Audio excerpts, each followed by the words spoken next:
Tokotanga Ézéchiel chapitre 40, verset 3 à 4. Tout le monde a maintenant l'aspect extérieur. Yanzambe, phénotype. Yanzambe, morphologie extérieure na ezali nini. Ézéchiel 43, 4. Kuna balobi, toujours vision du nouveau temple. Na mutua mukanda. Mais tu bandi na verset 3. Balobi, il me conduisit, c'est-à-dire l'esprit, il me conduisit là. Et voici, il y avait un homme dont l'aspect était comme l'aspect de l'airain. Il avait dans la main un cordeau de lin et une canne pour mesurer. Et il se tenait à la porte. Cet homme me dit, fils de l'homme, regarde de tes yeux et écoute de tes oreilles. Applique ton attention à toutes les choses que je te montrerai, car tu as été amené ici afin que je te les montre. Fais connaître à la maison d'Israël tout ce que tu verras. Voilà. Une fois de plus, Nzambe molimo ya Nzambe zui Ézéchiel na vision amemie na montagne. Kuna yeko lakisaye aspect ya Nzambe ndenge Nzambe se manifester. Abi son aspect était comme de l'airain. Airain ça veut dire quoi? Airain c'est le bronze. C'est ça l'airain. Les alliages, mélange. Donc, c'est airain, c'est ali bronze pour notre tiango moukoussé. Et alors, cet homme, na 4, me dit fils de l'homme. Voilà, cet homme. Donc, même Ézéchiel a dit comme on a moto, quoi que na vision. Mais mon aspect à moto, le sur otali moto boye, azali bronze. Na évité couleur nini. Na baras ezali bronzé ndeki tolobaka couleur nini na ebité moto motaza na réponse na ye. Même na Daniel chapitre 10 verset 5 à 6. Daniel 10 5 à 6. Au moment on appelle kune ezali bazali ko pesa pe kaka aspect ya Nzambe, aspect maintenant extérieur. On a déjà fini avec l'image, maintenant on parle de l'aspect extérieur. Daniel chapitre 10 verset 5 à 6. J'ai levé les yeux, ça c'est Daniel. J'ai regardé et voici, il y avait un homme. Il dit bien un homme.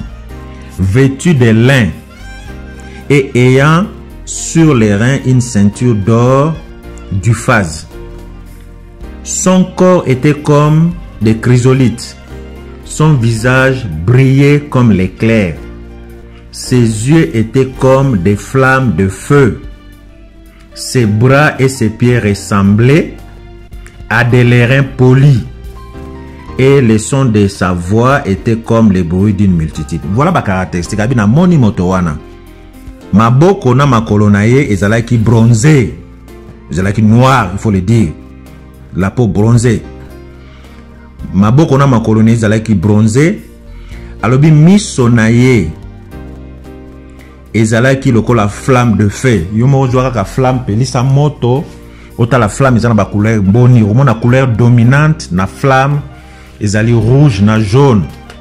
Il y aura un peu de bleu na fond. Moto la motata la moninga na ye surtout moto mwendo tala moninga na kati na miso na ye penda tala oba metse ba bakantala na kati na iris na ye.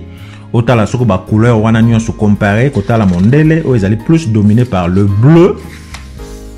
Au moins, la mission est plus dominée par le bleu, mais là, comme les flammes de feu. Flammes de feu, ça plus dominé na rouge, na jaune. Aujourd'hui, mélange à rouge, na jaune, c'est ça qui fait les bruns. Mélange à rouge, na jaune, c'est les bruns.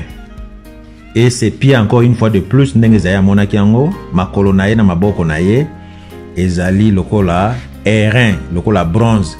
Nasuka kuta lubi, c'est comme les reins embrasés dans une fournaise. Non seulement le cola airain, parce qu'on a dit bronze, c'est le cola air, le cola moisi, mais balobi, ils ont le cola airain, moko bronze, mo bazikisi yango na fournaise, donc bati on ba tumbi yango lisusu. Na ebite lo konyo soko tumbi en quelque soit couleur nango, na soko comme ma couleur nini. Wana kutu Daniel 7 9 ne muta préciser lo ko wana on a lobi de les reins embrasés. Daniel 7 verset 9. J'ai regardé pendant que l'on plaçait des trônes et l'ancien des jours, donc Mpaka, l'ancien des jours s'assit. Son vêtement était blanc comme la neige et les cheveux de sa tête étaient comme de la laine pure. Une autre caractéristique très importante, il faut citer Simba. Balobi mo basuki naye ezali lokola laine pure. Son trône était comme des flammes de feu et les roues comme un feu ardent. Awa balobi suki naye bapesi caractéristique na biba bapesa ba parti moko ya moto ya nzambe ndenga bimi lokola moto. Babi moto naye suki naye ezali lokola laine pure. O babi laine pure te bangi nozwa po meme tala laine poso ya meme ya ça la laine. Et babi laine pure ça veut dire ezalaka laine ezali crépus sur otalini ezali crépus sur simbango boyo sentir que ça listé. Na yebite na ba race nini suki na bango ezalaka crépus. Ya mondela ta sanoli yango te bambule belé na yebite soki koma crépus et comme la laine pure pour suki na bango za smooth za soft. Mais a petit caractéristique à l'objet suki na ezali lokola de la laine pure. Pour mettre ça simple, ezali lokola les cheveux crépus. Biloko nyonso ezali kolakisa nzambe. Aspect extérieur en Nzambe. Image, tout le monde dit que c'est l'image d'un homme, ce n'est pas l'image d'un animal. Mais l'aspect extérieur, ils allaient bronzer. Moussoukou to la bronze batumbi de sousou. Ba cheveux na ils allaient crépus. Miso na ils allaient brun. Les nabé mélange à rouge na jaune, ils allaient brun. Et ainsi de suite. Donc, ils allaient kolakisa que Dieu non seulement azali na image, mais azali aussi na aspect extérieur. Même en Kolo Yesu, le Fils de Dieu qui est venu manifester Dieu. Parce que c'est l'image du Dieu invisible. Donc, Kolo Yesu, c'est comme ça que Dieu visible.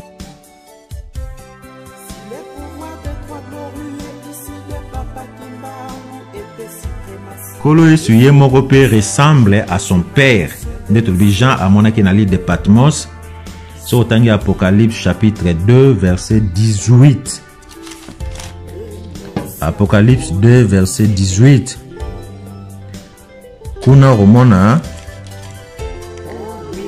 Jean zali koloba obi molimo zali koloba na Jean et comment écrit à l'ange de l'église de Thyatire. Voici ce que dit le Fils de Dieu. Voilà, c'est lui qui a les yeux comme une flamme de feu et dont les pieds sont semblables à des lérins ardents. Oyon Kolo Yesu tanga bimela ki Jean monaki ndenge nini na Patmos amonaki lokola kaka ndenge Daniel a décriva ki tata ndenge bamonela ki Nzambe ndenge Ezekiel amonela ki Nzambe na kiti na bokonzi ndenge pe Jean amonela ki Kolo Yesu amoni Kolo Yesu abi azana miso na ezali lokola les flammes de feu notre lobaki eza rouge jaune mélange de petits brun. Et puis, ba pied naye, ma colonaye, ezalaki comme des lérins ardents. Loko la bronzo, bazik ici à ma casse du sous. Naye bite soki moto, ma colonne ezali mwindo, ma boko ezali mwindo, naye bite soki longi naye faisait la pembe, naye bite, à moins que soki moto azali ko tia choko, ne to bazali ko pakola. Donc, même le vrai Jésus-Christ de la Bible était également noir. Kolo Yesu. Pour la batu, pourquoi difficulté le comme débat mon autour ya pour ce Kolo Yesu mais ce qu'on vendre qui na batu à vivre qui na batu pourquoi coloration na ye ya couleur ya peau na il faut la toujours sujet à débat mais ils allaient parce que les gens ont transvesti la vérité ba changer vérité en mensonge bato ba eleki biso ngo pour la suprématie na bango balingi bazala toujours du kolo ba comme ça Kolo Yesu moto mondele. Alors que Jésus de la Bible, pas Jésus du film ou Jésus de l'histoire. Nous parlons de Jésus, le Fils de Dieu. Il était noir. Nous n'avons pas peur de le dire. Quoi que bateau soit noir, témoigner. Mais brun, c'est le noir. Là, qui tourne. C'est comme un métis aux autres. Aux métis, aux race nine. Je ne pense pas qu'on va métis de la race blanche. Métis toujours de la race noire. Une autre vérité biblique, sur 1 Corinthiens chapitre 11 verset 14. place on a mon na éviter on a vu Jésus il y a film il faut ça la ke ba yango me marqué battu comme il y a film ba sale ba photo pour na ko éloigner biso du vrai Jésus qui est le fils de Dieu. Dans 1 Corinthiens chapitre 11 verset 14. Kuna Paul Lazare le babi, il est honteux pour un homme de porter de longs cheveux. Ce qui Paul azalaki a comme qui disciple même takuta comme ba livre mingi koleka. Alors bezali soni mingi pour na mwana mobali. Azala na basuki ya milai. Bon siko suki ya milai ba la biso na ba film ba disciple nyonso mindele suki ya milai. Jésus yemoko suki ya milai mandefu mingi na éviter bazwela ngo wapi description bazwela ngo wapi. Parce que mokanda nzambe zali koloba 1 Corinthiens 11 verset 14.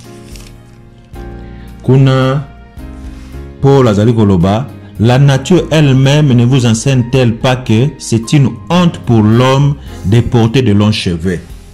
Donc ba dévier biso même na vrai Jésus ba pesi suki o ezali crépité ba komisi yango smooth. Mais le la mensonge, je crois que bon mensonge sur toutes les lignes T. Moke mensonge zali ko monana. Balobe zali soni, ba disciple ankolo yesu nyonso bazalaka na suki milaite pamba te lokola maître na bango. Bazalaka kola na maître na bango bakoza na suki milaite, ça c'est Paul qui affirme ça. Aussi soki tozonga kana Bible, toyebi ke nkolo yesu abotami Joseph azalaki tataka mobokoli. Mais azali manifestation molimo sang tout cas na maman Marie. Donc son collège a un aspect extérieur parce que le rôle molimo a un aspect extérieur il faut la nature matérielle ya maman naé il devait apparaître le col la maman naé. Je suppose ceux qui aiment les alaki na mondele Marie a la mondele ne collège fa bota mondele. Ce qui est maintenant, c'est que tu as mon santé quand na mutu mwindo. Je crois que maman na robota mi fa na mutu mwindo parce que ça na contexte na milieu wana surtout que nzamba ngaka c'est un Dieu qui se cache pour na attirer attention ta permettre que moto mwindo bota na milieu ya mindele par exemple ko attirer attention bien mondela bota na milieu batu mwindo et ko attirer attention alors que zaki mwana molo zaki na nguya il fallait Dieu devait les protéger jusqu'à temps na ekoka. Tolobi Marie o azali maman na nkolo Yesu qui a donné 50% de son matériel génétique. Nankolo Yesu azalaki parenté azalaki cousine ya Elisabeth. Elisabeth azalaki maman na Jean-Baptiste. Donc autant qu'on a Luc 1 verset 5 et puis na verset 39. Donc Elisabeth na Marie azalaki ba cousine. Mais qu'est-ce que la Bible dit? Elisabeth yemoko azali de la descendance de Aaron. Aaron to azali frère ya Moïse, grand frère ya Moïse. Exode 4 verset 14. Depuis que Aaron azalaki frère à Moïse. Mais balobi Elisabeth azali na descendance ya Aaron à Moïse. Na tribu ya ba Lévi. Donc c'était une lévite. Elisabeth azali cousine ya Marie. Azalaki na ba lien na Marie, cousine de lien de sang. Oh to ebi biso nyonso lelo Moïse akolaki en Égypte. Et azalaki bazwaki lokola ba égyptien parce que bando considérer lokola égyptien akolaki na ndako ya pharaon pour preuve tant akuti un jour un hébreu azako bundana égyptien à côté li hébreu abomi égyptien akimaki ake na pays ba mandia chez les mandia kuna kena ozwa mwasi na ye c'est fort. Mais tomoni kuna na Exode 2:19 tango c'est fort à kolba na tata na mandia mais atune yo kozwa mai lelo umelite ndenge nini alobi non ezali égyptien moko mutu qui nous a aidé à prendre de l'eau. Il n'a pas dit c'est un hébreu pour dire que hébreu na égyptien bazalaki na différence té ezalaki difficile au différencier bango parce que ezalaki donc ils avaient la même ressemblance. C'est ainsi qu'ils ont dit, ils n'ont pas dit que c'est un hébreu qui nous a aidé à prendre de l'eau. Il a dit c'est un égyptien. Donc Moïse était appelé égyptien. Oh, bisous stoyebi que Égypte antique, comme tous les pharaons, bah roi Égypte, c'était tous des noirs. Les lois établis discutables étaient. Pour attendre la recherche, il y a professeur Cheikh Atadiop, Égypte antique, Égypte ancien. Égypte ancienne, ils allaient Égypte. Il y a des noirs. Quand la Bible parle de l'Égypte, tout ce que nous plusieurs fois, c'est il parle de territoire à bas noir. Parce que les Égyptiens, premier habitant, Kemet. Kemet, c'est ce qui veut dire noir. Fièrement noir. La terre de noir. Oh, Moïse, tu dit à Kola qui n'andako, ya Pharaon. Tant au moins, Pharaon, le côté qui est maï. Tant au décret, c'est là qui est babo mabana, ya ba hébreu, le quoi, comme belé, babo mabana, et bonne sur botia mobile, babo maï. Moi, Pharaon, a joué qui est à Kolisien n'andako. Alors, ce que Moïse a la mondele. Akola nanda kwa ba pharaon au bazali noir et c'est un la remarquable terre. Ça va de soi la remarquable. Donc Moïse n'était pas différent d'un égyptien. C'est ce que même chez les Manu on l'a appelé égyptien, on l'a pas appelé hébreu. Les hébreux et les égyptiens avaient la même ressemblance. C'est ça que ça veut dire. Et ça la biso nyonso tokoza ba noir, tout ça biso nyonso ba noir africain. Mais soko moni soudanais, au mona que noir nazali noir moko ya makasi. Koleka noir ya congolais ya muluba par exemple bien sud-africain quoi que biso tous ba noir la race noire mais tonne ya po na biso quoi que biso tous ba noir ils ont dépend de moto azali pene équateur bazalaka noir mingi à cause ya ba rayon solaire et comme ça ba noir mingi moto azali éloigné na équateur cette ligne là nini qui divise les hémisphères a moins parce que le rôle a moins exposé na ba rayon solaire au secrétaire moins de mélanine et pour naïe la plus claire. Voilà la différence quoi que nous sommes noirs. Donc il est établi que Moïse azalaki noir aussi parce que les pharaons baboko la qui est bazalaki ba noir. Wana kuteza za discutable du soutamo que mutaye bani histoire te. Ça va de soi que tous les Hébreux si Moïse était noir c'est que les Hébreux étaient tous les Hébreux étaient noirs. Ba Hébreux ne sont bazalaki noir. D'ailleurs ba Hébreux ba lobi bazalaki même noir koleka kutu ba égyptien tout le monde a lelo na lobi. Par exemple, un Nigérian, un Soudanais est plus noir qu'un Sud-Africain, par exemple. Pour les Soudanais, ils sont en Équateur, Sud-Africains sont dans le Sud, Barrière solaire, ils sont moins, ainsi de suite. Les Égyptiens, les Hébreux, c'était comme ça. Ils étaient tous noirs, mais au retour, dans le bando, se reconnaître en Dengeni. Ils ont habitué en Afrique du Sud. Un Sud-Africain va reconnaître étranger facilement, de Benga Makore Kwere. Alors, on a une façon de faire, façon de faire, même pour nous, on a bien, oh, déjà, Sud-Africain. C'était la même chose avec les Hébreux et les Égyptiens. Quoi que on est sur de la peau noire, mais on a plus facilement. Et dans le lobby égyptien, les Hébreux sont même plus noirs, plus sombres que les Égyptiens. On a nini sur la Bible, Mokanda.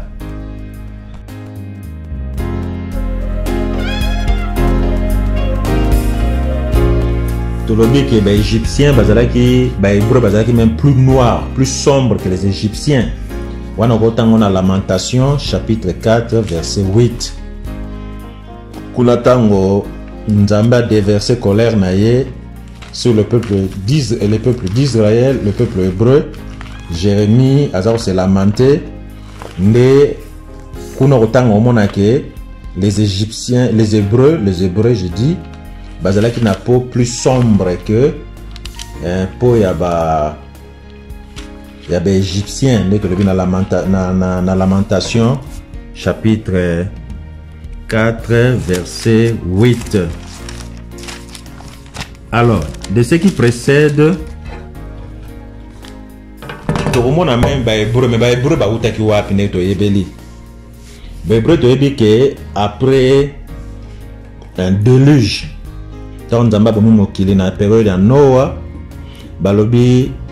la terre tout entière a été remplie avec la descendance, bien par la descendance de Noé.